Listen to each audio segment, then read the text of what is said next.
Recording in progress, it says. We're live. We are. And you know what? You guys are already pouring into the room, which is wonderful to see. Thank you so much. We will get started in just a minute. We give people time to get into the room and get settled in their seats, right? And chime in through chat. Oh, and by the way, I need to change chat so that everyone can talk with everyone. All right, now everyone can talk with everyone.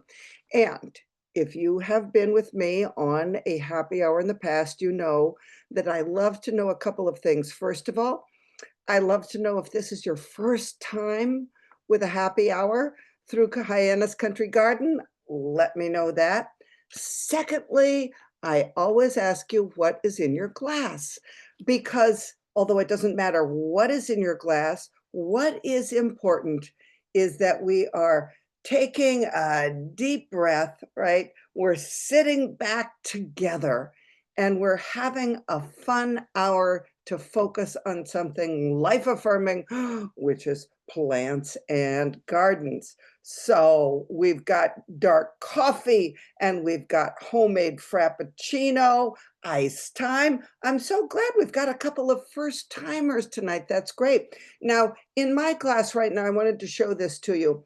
This is a glass of sparkling water because I can't drink and Zoom, but I can have a glass of sparkling water. And I show it to you because I have garnished it with a blackberry from my garden. And it's to show you the power of a simple garnish to dress up even a glass of sparkling Italian sparkling water from Trader Joe's. You know, it makes it special. You could put a fat blueberry in there, a raspberry. You could float a leaf of an herb that you have grown. A little sprig of a thyme leaf is so elegant in a glass. So whether you're having a cocktail or sparkling water or iced tea, go out to your garden and pick something that is edible, of course, and put it in your glass. Well, oh, thank you very much. Linda says, great job on Chronicle. Chronicle was in my garden. For those of you who are in the Boston area, you know the Chronicle show, and they were in my garden to talk all about hydrangeas. We're going to talk about hydrangeas tonight, and the Hydrangea Festival, which of course is a project that is dear to my heart, and it was a great festival this year for sure. And thank you to all the people who came to my garden this year. We raised money for 4 different nonprofits, and so that was great. And particularly important to me was that I was able to deliver $1,600 to the Sandwich Food Pantry. And I am always looking for this festival to raise more money for local food pantries to address the whole issue of food insecurity, which is everywhere. Okay, now then, oh good, Margaret just added mint to the drink. Well done. You know, I always have mint plants outside my door. I have the miniature basil. That's an amazing garnish for a beverage. I always have lemon verbena out there as well, not to mention nasturtiums and marigolds, edible flowers. So very good. Now, for the first timers, I want you to know a couple of things. I take questions in the chat, just like you chimed in that it's your first time or what's in your glass. That's where I take questions after the presentation. If we don't have time to get to all of the questions, I save the chat and I will answer them on the Hyannis Country Garden blog, either on Sunday or Monday. So your question will get answered. If you are watching on Facebook Live, on the Hyannis Country Garden Facebook page, if you put a question in comments, I will answer you there, but just not during the Zoom because it's too much for the human brain to comprehend going back and forth to Facebook and presenting this program. So that is how we do it.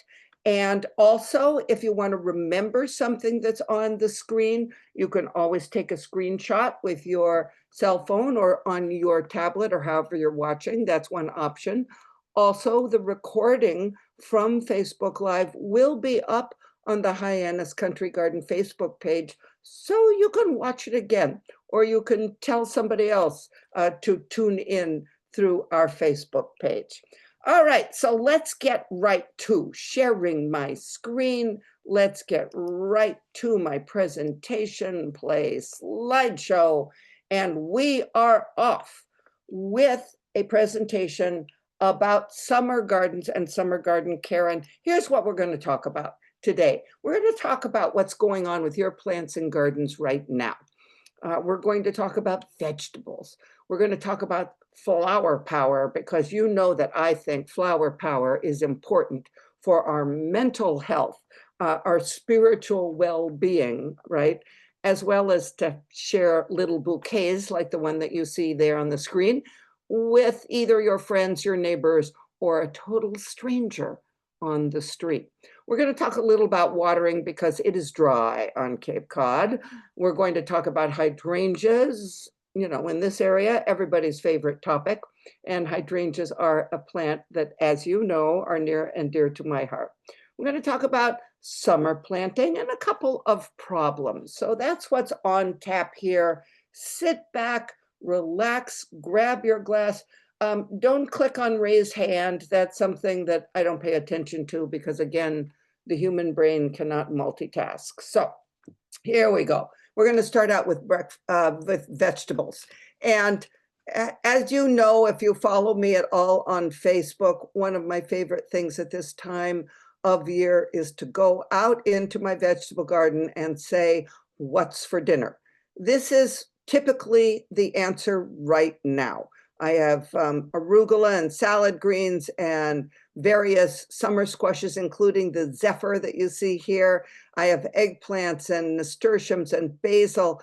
We've got cherry tomatoes, and we'll talk a little bit about the delay in tomato ripening tonight, and an occasional little pepper and beans.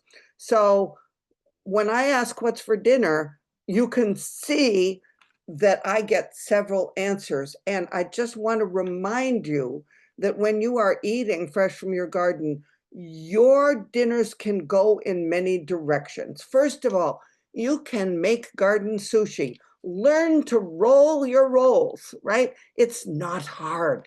And you can make sushi rice, and then you can put those garden vegetables and even nasturtium flowers in a roll. This roll has beans and tomatoes, arugula, nasturtiums that I grew. The avocado, of course, I did not grow. And it's got some spicy sauce in it. Sushi rolls do not have to contain raw fish, or in fact, any fish at all.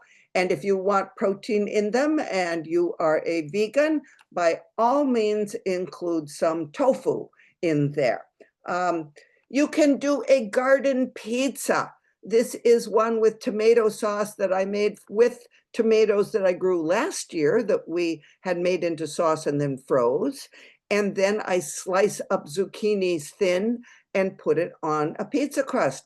Now you can buy pre-made pizza dough. You can buy a wood-fired crust at, you know, Trader Joe's and Whole Foods, probably other supermarkets as well.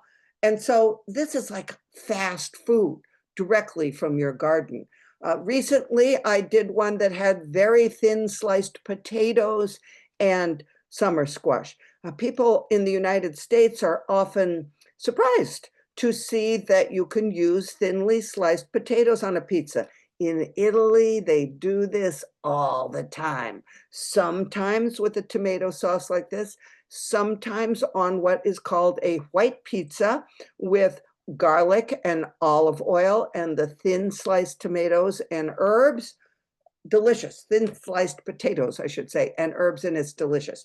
You do not cook the summer squash or the potatoes first. You thin slice them raw and put them on, and they cook to the perfect level on the pizza. You can do garden nachos, right? With your beans and your hot sauce and your chips and your cheese, right? But then put on that arugula, put on some avocado, put on nasturtium, both leaves and flowers. Delicious. You could roll your own spring rolls. I did this the other night. It was a lot of fun. You can get those spring roll wrappers at any supermarket and roll them up. I am not as good with, I must admit, spring rolls or summer rolls as I am with sushi rolls. And I tend to make them a little fat. I need to tone it down a little and not make them quite so fat. But look how beautiful they are. And you make a peanut sauce to dip them in, and it is so satisfying. These were made with the garden vegetables and with tofu. You can do a garden pasta. Whatever vegetables you have that are ready to pick them, cut them, saute them in some garlic and olive oil, and put that on pasta. Here it is with some calendula flowers that make it even more special. Now, right now, tomatoes are late for many people. This was our tomato picking for a couple of days ago. We do have sun golds, thank goodness, right? Last night I made a sun gold pizza with the crust and some mixed Italian cheese, olive oil and garlic, and then a million sun gold tomatoes sliced in half. Delicious, delicious. So the cherry tomatoes are coming in, but the bigger tomatoes are late to ripen this year. And there are a couple of reasons for this. And it's interesting why the reasons are. First of all, did you know that when the temperature gets to be above 80, particularly if it's up to 85 or higher, tomatoes stop their ripening? Yes, they do. Because it's too hot for them. They can't possibly continue. So those 2 days of really hot weather we had last week, that slowed our tomatoes down. 2 weeks before that, we had 3 days of really hot weather. That slowed our tomatoes down. So that's number one. Number two, one of the things that causes tomatoes to ripen is that they exude ethylene gas. And that exuding of ethylene gas, which kind of surrounds the cluster of tomatoes that are hanging on your vines, helps them to ripen. But what if you live on Cape Cod, where it is very windy? What is that wind doing? It is blowing away that ethylene gas. Yes.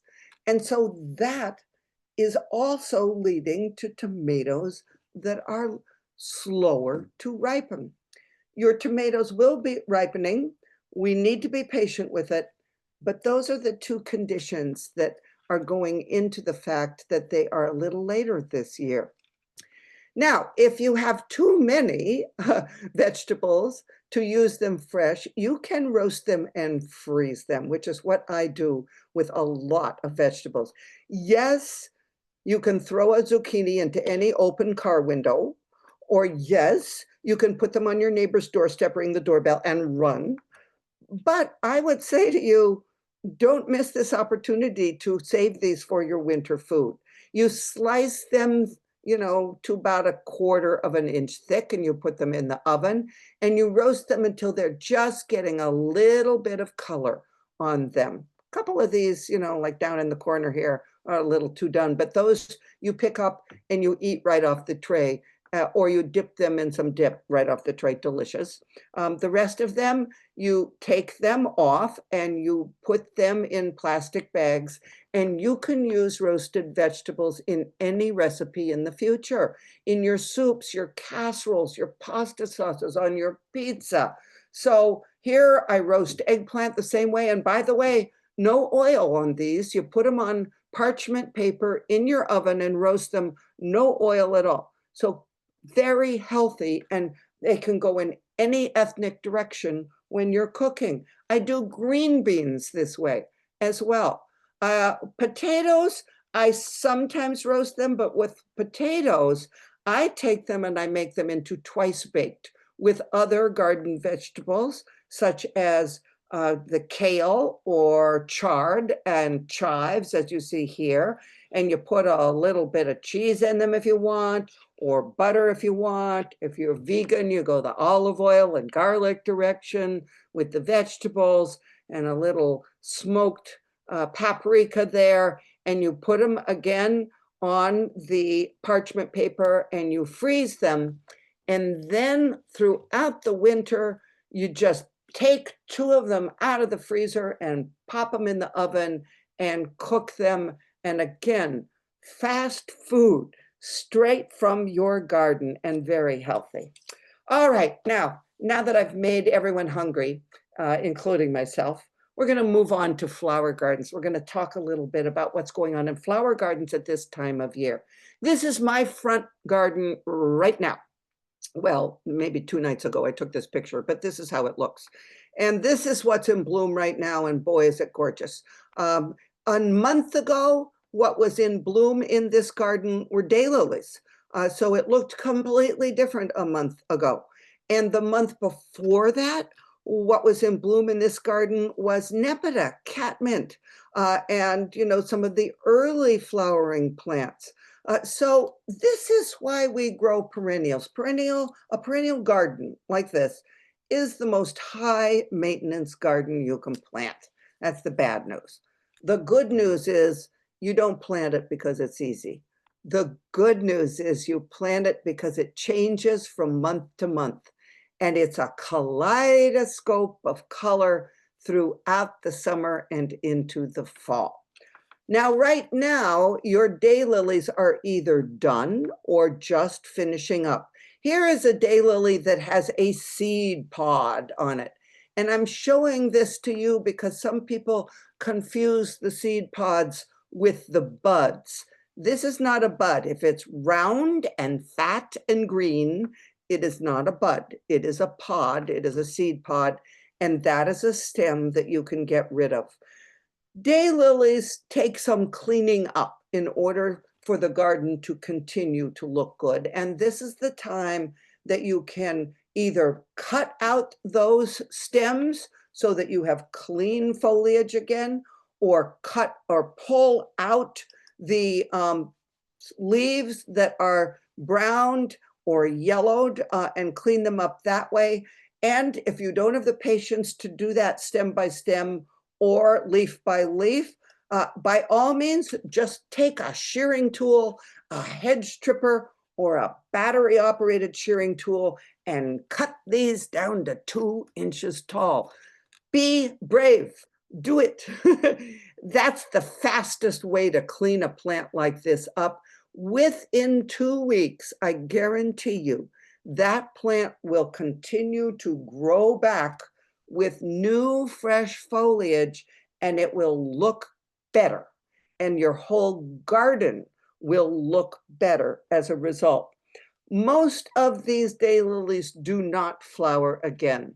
You'll occasionally get a little flower from a Stelladoro or Happy Returns, but even they don't live up to their tags. Their tags say they bloom all summer, and their tags lie.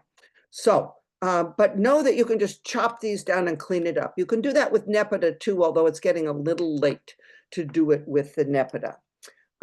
If you have a perennial that currently has powdery mildew, as this peony does, you can cut it right to the ground at this point. Sip of sparkling water here.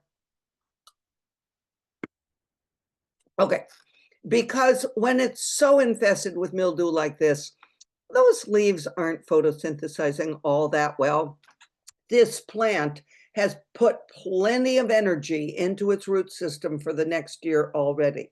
So if you need to cut it down, by all means do. If your bee balm is looking really filled with powdery mildew, you can cut that down too.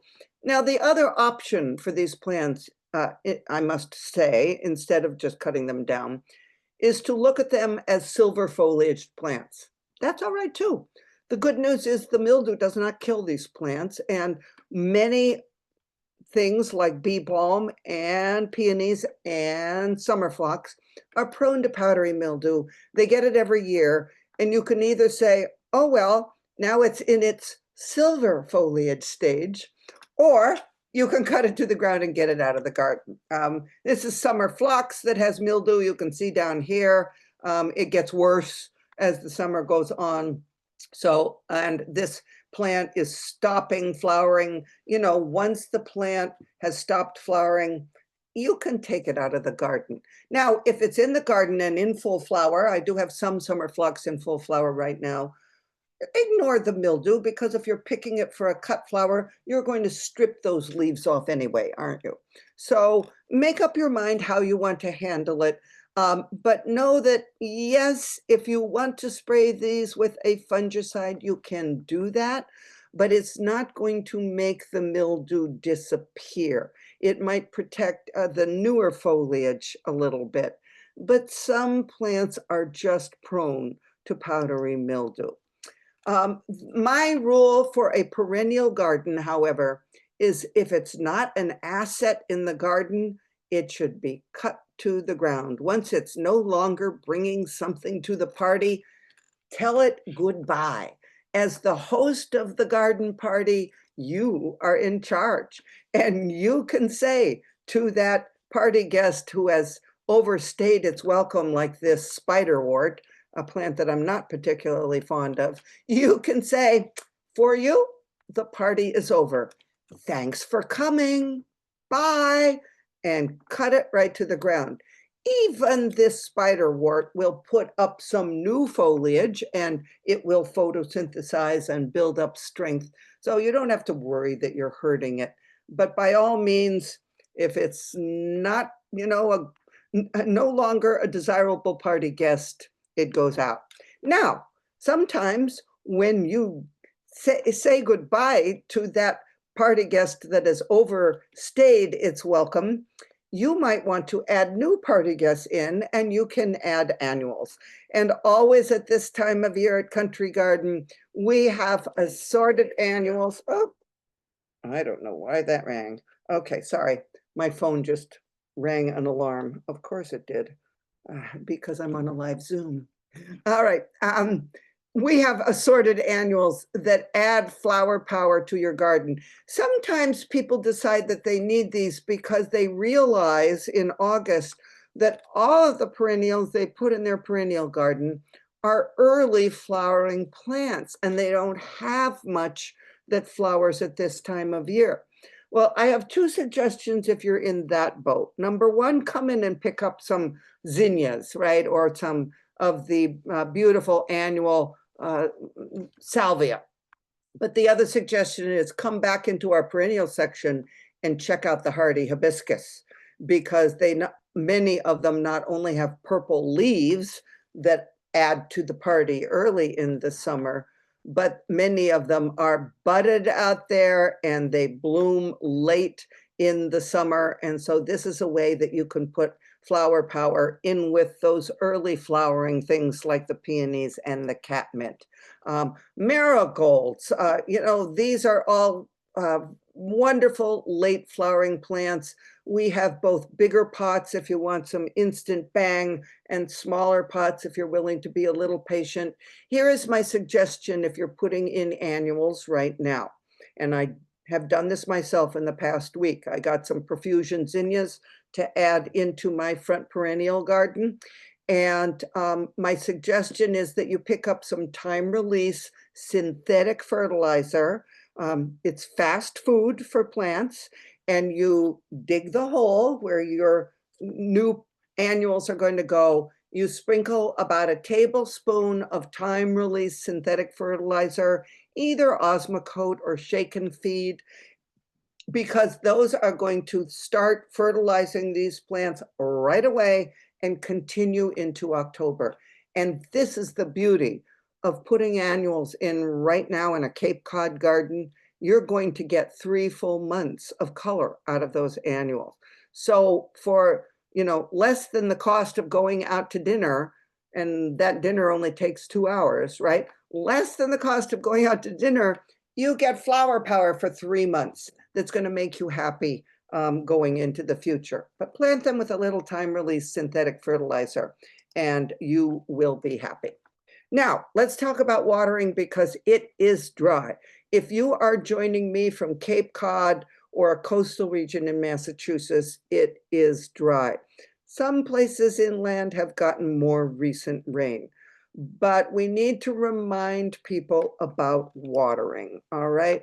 Number one, a reminder that if you have a lawn that is being irrigated, you want to water deeply less often. Having that system go off for a longer period of time, an hour, hour and a half, every 4 or 5 days is better than having it come on every day or every other day for 20 minutes. Every single lawn disease in the book lists too frequent watering as a contributing factor. So know that every day or every other day lawn irrigation is not good for even your lawn. Deeply less often, when you water a longer time, you get deeper root systems for your lawn. And if you want a real pep talk in lawns and lawn care, come into Country Garden and talk with Deeks. He is our lawn care expert. He is passionate about the topic. Be sure you come in when you have a good 15 to 30 minutes to spare, because he's going to tell you everything you need to know. And we love him for it. Now, if you are watering in your vegetable garden, you do not want to use a watering can. You might want to have one out there for spot watering a new plant or a recently seeded plant. And by the way, you at this time of year can fill empty spaces in your vegetable garden with several plants. If anybody wants to know about that, ask me in chat. In a vegetable garden, I would encourage you to water either with a soaker hose or a sprinkler. I know people say, oh, don't get the tops of plants wet, don't water the foliage. How do you think nature waters plants? From the top down. And the thing is, you can put on a sprinkler for 2 or 3 hours and evenly soak an entire garden, right? So that then the roots will spread out and be well watered. It is far better than hand watering. People get bored long before your vegetables get a good deep soaking. Let's talk about a dry pot. You might have come home from work and seen this. This was a very thirsty lemon verbena. And if you come home and have very dry pots, this is what you should do. First of all, you water them once, of course, and I encourage you to have a watering wand. I love the Dram watering wands with the push on and off thumb feature. Makes it very convenient with one hand. You can hold your beverage in one hand and the Dram watering wand with the on-off thumb feature in the other hand, and spend a very relaxing time on your deck or your patio, saving the plants' lives, right, and watering them. You know, it's kind of often the high point of my day when I can listen to the birds and take a breath and give these plants the drink that they need. But after you go around and water them once, come back and do it again. And that's because when a plant is as dry as this that you see, or even before it gets to the point of wilting, the root ball shrinks away from the side of the pot. And the first time you water it, the water ends up running through that gap and out the bottom hole, and you do not saturate that whole pot. This is something that I learned watering plants at Hyannis Country Garden. I learned that if I just watered them once, they often were not well watered, that the inside of that root ball was still dry. And so I needed to go back after I finished with one bench, you know, and then the other, I needed to go back and water that one bench again so that the whole root ball was saturated. Here is a hydrangea. This is across the street from my house, and I'm showing this to you because you might have a plant that looks the same. This is a hydrangea that has dried up again and again. And how do I know that it's dried up again and again? Well, first of all, I see it every time I come in and out of my driveway. But also, you can tell a hydrangea that has dried out when the older leaves are yellow. This is a classic sign on many plants. People often are afraid of overwatering. If this plant was overwatered, all of the leaves would be a pale yellow.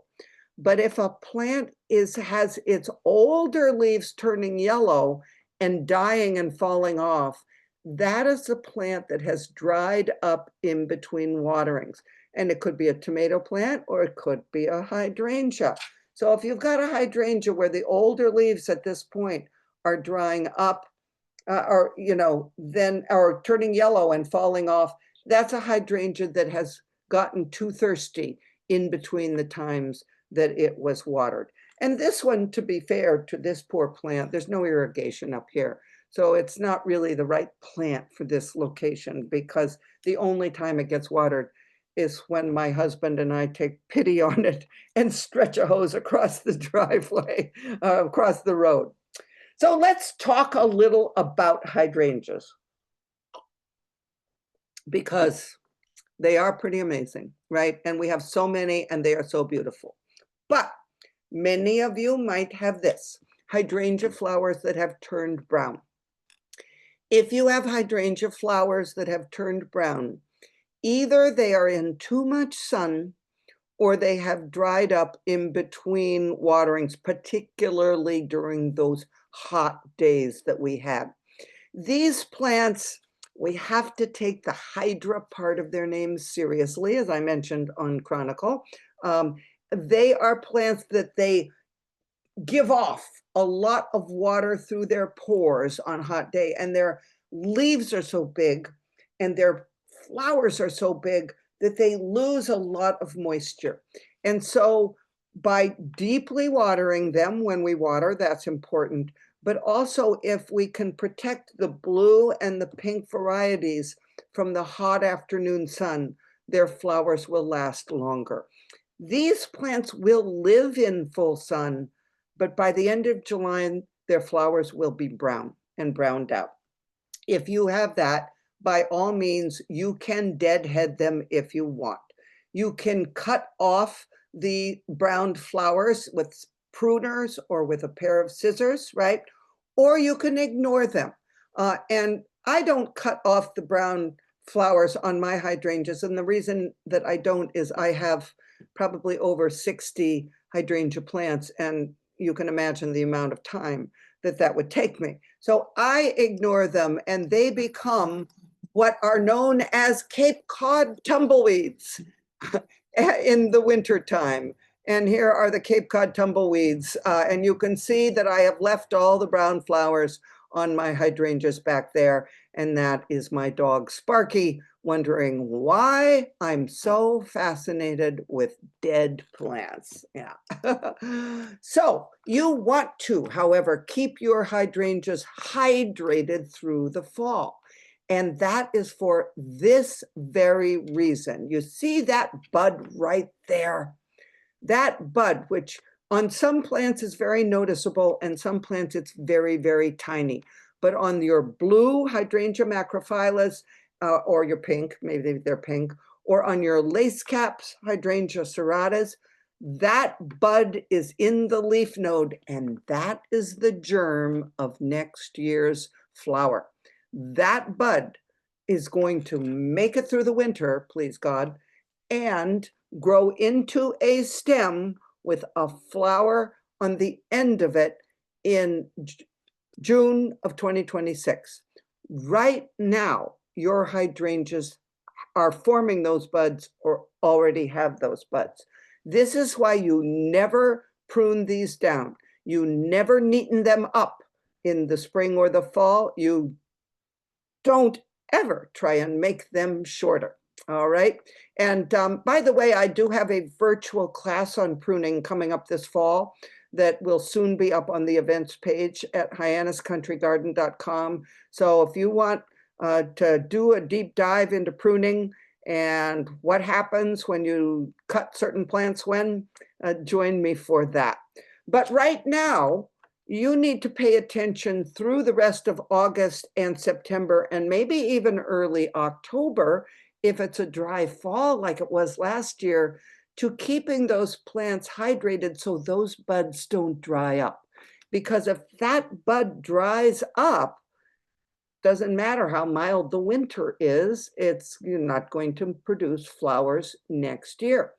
If you have hydrangeas right now that have not bloomed well, either somebody cut them down or neatened them up, right? Because we had a mild winter, or those buds dried up in the dry fall and the dry winter of last year. So it's all about those making it into and through the winter. Let's talk for a second about planting in August, because I spoke with several people today at Country Garden. I am at Country Garden still on Fridays from 9 to 3. I will be there next week from 9 to 3. The week after that, I'm going to be out of town, but I'm giving people plant and garden advice. And I had many people who asked me, shouldn't I wait to plant until fall? Well, first of all, know that waiting until fall is important for people who live in Texas, where it's 120 degrees right now. But here on Cape Cod, we are so fortunate, we can plant all summer, right? So if you see the hydrangea that you want, you see the plant that you want out in the nursery, planting it now is actually better than waiting until October on Cape Cod, because the plant that you're putting in the garden in early August has August and September to grow its roots and become established before winter. And that's why we're so lucky here on the Cape, is that we can plant all summer long. Now, of course, once you plant that plant, you need to water it well regularly so that it gets its roots established. We always need to remember that any plant that we have put in the ground, whether we have put it in May or June or August or September, it has a root system the size of a pot. And so we need to keep it well hydrated so that it gets its roots established, right? I encourage you, if you don't know about our resources section at hyanniscountrygarden.com, go to the resources section. In there, there's a tab that says informational handouts, and there's all kinds of information there, including what kind of hydrangea you should plant where in your landscape. There's a handout there that tells you whether you should use a paniculata on the south side of your house or a blue macrophylla on the south side of your house. Spoiler alert, it's a paniculata, not the macrophylla. But there's also information about planting new shrubs and trees. And this information has changed about 25 years ago. The old school way was to put a lot of compost and peat moss in the hole. The new school, university tested and approved way is to put the native soil back in the hole and then to amend with mulch or compost on the surface of around the plant. So download this planting new shrubs and trees handout and water those plants weekly and deeply through October. All right, now we have to say a little farewell to boxwoods. We decided this year not to sell boxwoods at Hyannis Country Garden because we don't want to sell people a plant that is going to fail. And this right here is what is happening to boxwoods all over Cape Cod. And what is causing this is the box tree moth. This is a very insidious pest, because it starts eating on the inside of the plant. You don't even know it's there. And one day your boxwood looks nice and green and beautiful, and 2 days later, it looks like this. Oftentimes I have had people come into the Country Garden and they say, in 3 days, it was just dead about whatever plant, right? And I normally think, well, no, it probably didn't happen in 3 days. You probably weren't paying attention. This, it happens in 3 days, okay? That caterpillar right there, they are so big and so voracious, and because they're coming from the inside out, your plant can go from being green to being dead in 3 days. That's how serious this thing is. You can go to that handouts page on the resources and get a list of boxwood alternatives, because if you lose your boxwoods, you certainly don't want to plant other boxwoods there. If you still have good looking boxwoods, start drenching them once a month with Captain Jack's.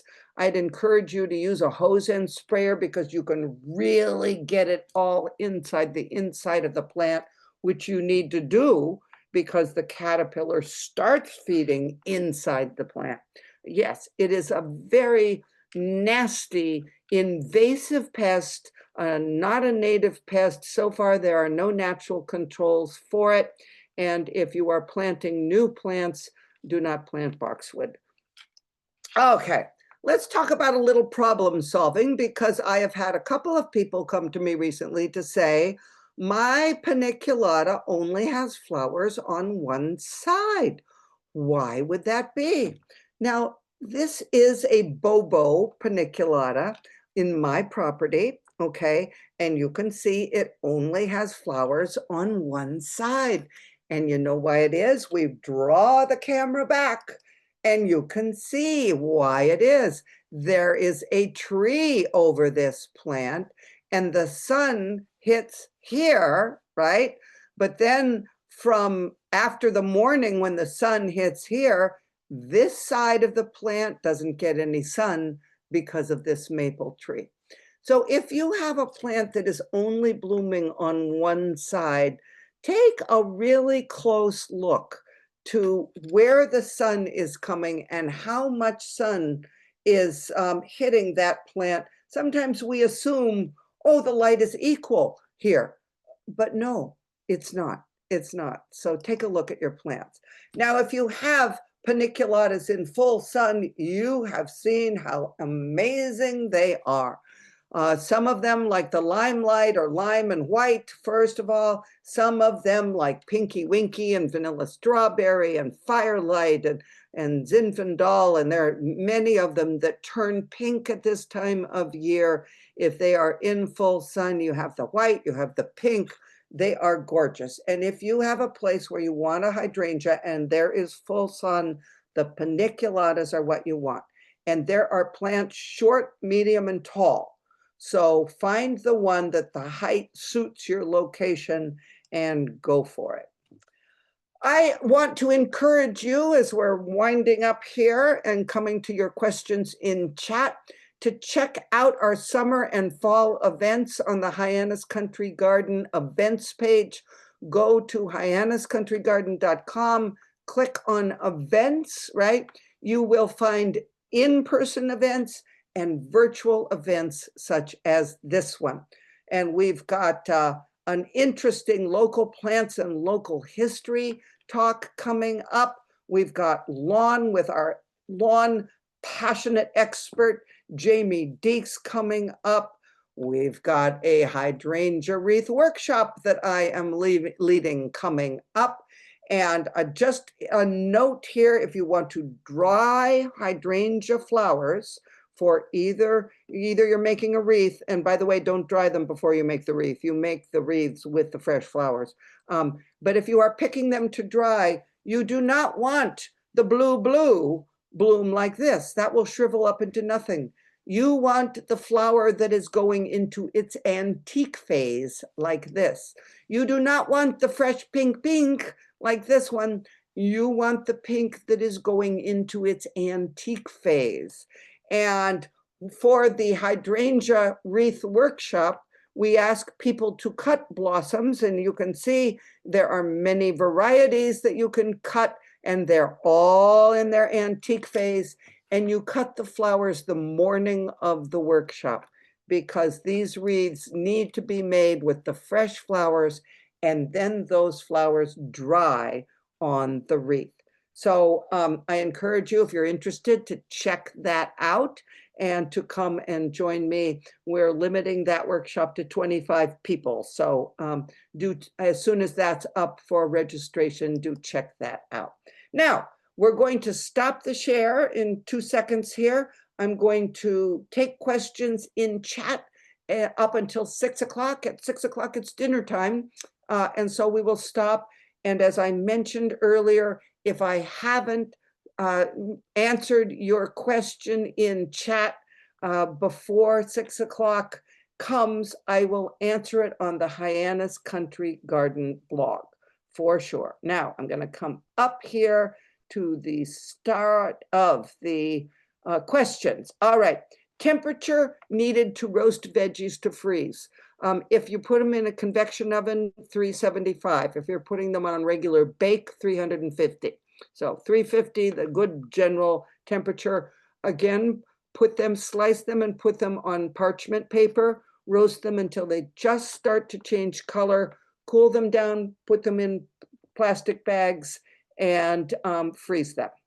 Speaking of flowers, Evelyn says, Thumper, Mrs. Thumper, and their thumpettes have returned to help themselves. They'd never touched the Stella d'Oro, but the happy returns were tastier.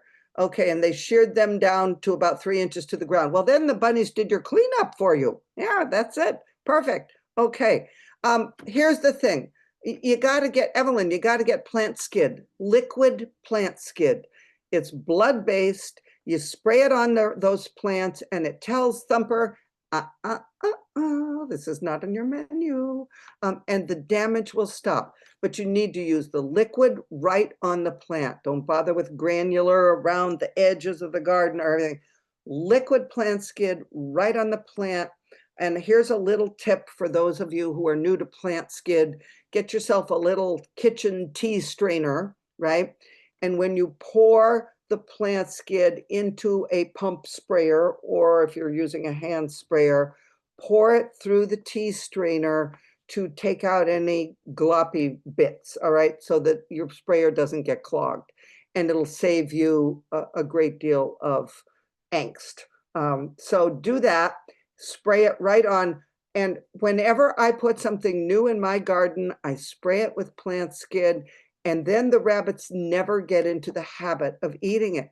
You saw the picture of my perennial garden. You saw all those echinaceas that I have, right? And we all know that Thumper and the Thumpettes love echinacea. They love those purple cone flowers. Why don't they bother mine? Because when they come up in the spring, I spray them with plant skid. And if there's a new plant that's gotten kind of big, I spray it with plant skid. And I don't have to repeat it. You don't have to repeat the plant skid. You don't have to do it again after the rain. So it's a miracle product for Thumper and the Thumpettes, and you will train them to be eating the clover in your lawn, which I hope you have growing in your lawn. And that's what every night in the cocktail hour, my husband and I sit out, and there's baby Bun Bun on one side and the Bun Bun twins on the other side, and Mama Bun Bun is up there making more baby Bun Buns. But they're eating the clover in my lawn and they're leaving all of my flowers alone. If I'm watering my perennials and shrubs with a hose, how much time should I water each one with a soaker hose? Well, you want to wind a soaker hose throughout the garden, right? And you have a soaker hose, those windings about a foot apart, not further apart. That's number one. You don't want to use a soaker hose much longer than 25 feet because the water doesn't make it all the way to the end. Then you turn on your soaker hose, and I would encourage you the first time you do it to turn on that soaker hose for an hour and a half, and then go out there with a trowel and dig down in various areas and see how far your soil is moist. There is no set formula. Everybody asks me, how long do I water with this? How long? Everybody's water pressure is different, right? Everybody's soaker hose or sprinkler is different. You have to use your eyes and your brain and a little bit of investigative skill, right? Become a watering detective and figure out how long it takes to get, your soil soaked down 8 to 10 inches. And then you leave it on for that amount of time. And by the way, get yourself a rain gauge, right? And have a rain gauge out there, because if Mother Nature delivers an inch or more of rain in a 24-hour period, you don't have to water. But knowing how much Mother Nature has delivered can help you to water smarter, because if nature has delivered a half an inch of rain in a rain gauge, you can't measure rain in a tuna can or a pail, in a rain gauge, then you know that, okay, nature delivered a half an inch, so I still have to water, but I only have to water for maybe half the time that I normally do. And the smart thing to do is to turn on your soaker hose or your sprinkler right after it rains, right? Because the foliage is already wet, right? The surface tension of the ground is already broken, and you can add to what nature has delivered. And again, with the how often should we water evergreen trees? Again, you know, it depends completely on your sprinkler and your watering system. I can tell you what I do, and that is that when I put on a sprinkler, whether it's on my rhododendrons or, you know, wherever it is in my garden, we use sprinklers that go like this because we've got plants of all different sizes, and I turn it on for at least 3 hours or 3.5 hours. If you have not watered recently, you might even want it on for a little longer, because it takes a while for that surface tension to be broken. So I can't give you direct times, people, because you're going to have to investigate yourself. Put your watering system on and then go out and dig in the garden with a trowel, right? And find out whether it's still dry down, you know, 2 inches. And if it is, well, then goodness, you need to have it be on longer. So a trowel, right? And your brain and your eyes and your fingers to feel the dirt, and you will figure it out. Okay. In terms of flowers in pots, you water them as often as you need to so that they don't dry out. In hot weather, I water my pots every day. In temperatures like we had last week, where the nights were cool, right? I don't have the AC on and the nights are cool, I might water every other day. But again, use your eyes and your brain and your fingers and figure out what's going on in your pots. Can stone crops still be planted this summer and survive the winter? Yes. Any perennial actually can still be planted and survive the winter. But again, deep soaking while they're getting established is a good thing. Can you dig up a hydrangea now or wait until the fall? I would wait until the fall for transplanting. While you can plant something that's been grown in a container and you're not disturbing its roots, when you transplant something, you're going to be disturbing the roots. You're going to be cutting a portion of the root system off. And if it now gets hot, we don't know what it's going to do in the next 10 minutes, right? Even when you look at the forecast, who knows what the weather is going to be like in 2 weeks. So if for transplanting, you probably want to wait until at least early September. And then in early September, you look at the forecast. If for the first half of September, it's going to be on the cooler side, go for it, right? Do it then. If it's going to be 80 degrees for the first week in September, then you might want to wait till the second or third week as well. What is your opinion on peppermint hydrangea? I love peppermint. If you're talking about the forever and ever peppermint, which I think you are, that is a great plant. I grow it. There were many in the forever and ever series. Most of them I did not like, and I ripped them out of my garden because they were not reliably bud hardy. Forever and ever peppermint is as reliably bud hardy as endless summer is.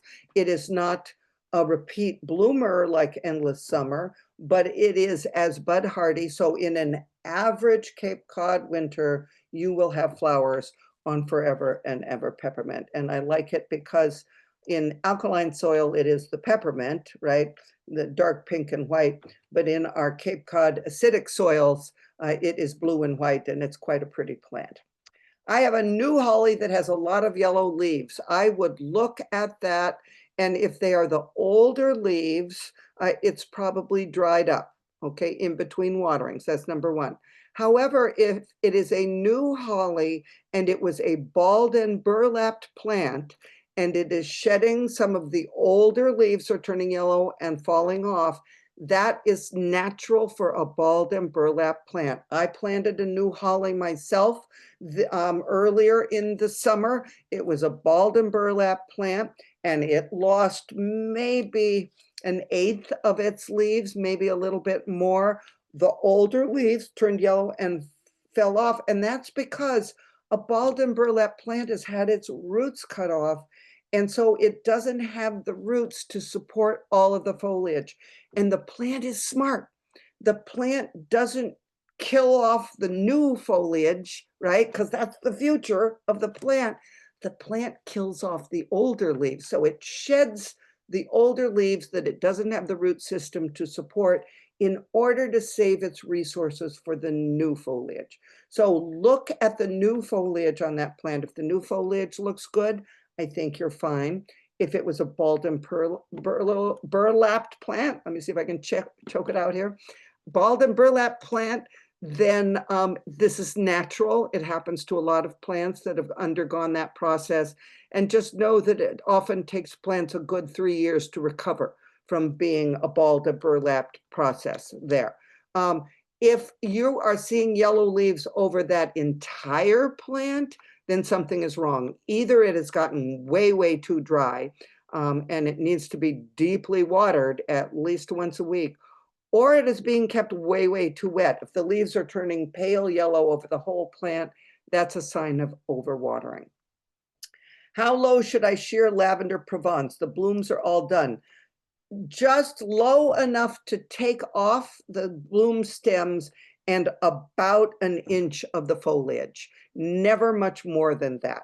But if you are growing lavender, anybody who's on the call, if you are growing lavender, this is the time to shear it. And doing it now is a good idea because that will prompt the plant to become fuller and bushier, and you avoid the old lavender splay open woody stem thing that can go on.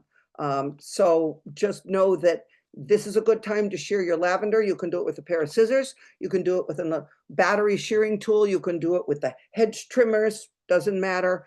And you take off the old stems and about an inch.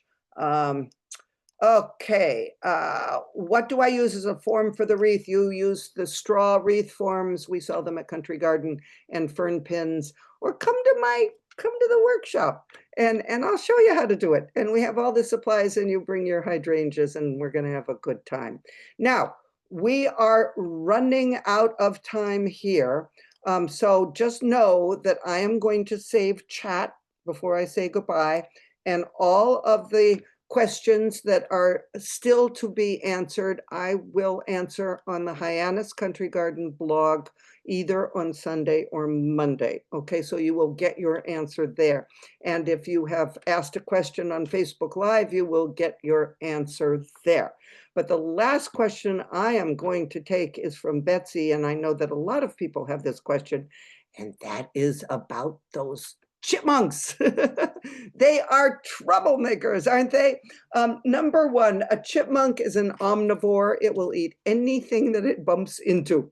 All right. Now, the good news is, believe it or not, chipmunks will eat baby mice. They'll eat baby rats, right? If they bump into them, they will eat other rodents. So, okay, that's number one. But number two, they are also, of course, after your first ripening tomatoes, and they're after the seed pods on your poppies, or they're just everywhere. And sometimes I feel like, when I go outside, I practically have to kick them out of the way, and they're scurrying everywhere and you can trip over them. And whenever I see a hawk, I mentally say to it, don't leave with an empty mouth. Chipmunks are on the menu, right? Always. So number one, be sure to always do everything you can to support the predators.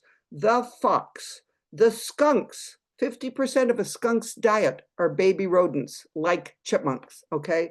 The skunks, the owls, never put out rat poison because that kills the predators that will keep your chipmunks in check. So do everything you can to protect all of the, including coyotes, we need that balance. That's number one. Number two, know that populations of chipmunks, just like populations of rabbits and populations of everything else, come and go. And sometimes there is a large population, and then usually the predators will kick in to take care of those. Do not do that horrible, cruel thing of the pail of water and drowning chipmunks. That is just cruel. And you know what? It's their land too. They are our neighbors. You can, however, we have this product called Rat Magic at Country Garden that is a repellent that is labeled for chipmunks, and it's made out of oils of plants, and so you can use that. So come in and check out Rat Magic, and you can harass them by putting it down their holes or putting it around plants that you want them to stay away from. But in the meantime, I encourage you all to, when it comes to critters, take a deep breath and acknowledge that they are our neighbors and that we are with them sharing this space, and we need to figure out ways to share it peacefully. All right. So keep in touch. Check in with me at Hyannis Country Garden. I'm C.L. Fornari at at countrygarden.com, not Hyannis Country. C.L. Fornari at countrygarden.com. And by all means, join me again on a future happy hour. Have a great weekend and enjoy your gardens.